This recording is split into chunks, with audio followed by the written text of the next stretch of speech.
Hai guys, yuk kita bikin slime dari clay. Aku mau bikin slime dari dua warna ini, pink dan juga putih. Karena kemarin ada yang minta dibikinin warna ini. Siapa kemarin ya yang minta dibikinin warna ini? Jangan sedih lagi ya. Kira-kira nanti slimeku ini berhasil atau gagal ya? Tonton video ini sampai selesai.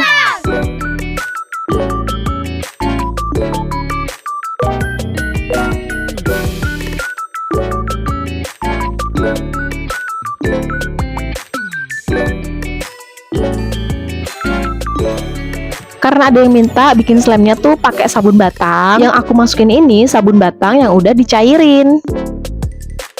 Tapi nggak tahu kenapa dia malah makin cair gitu. Jadi aku tambahin sabun cair. Aku yakin banget kali ini slime aku pasti berhasil. Karena udah terlihat kayak udah pada ngegumpal gitu.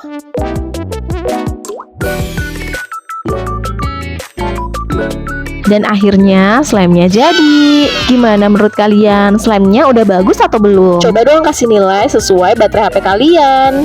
Oke, next kita bikin warna apa lagi?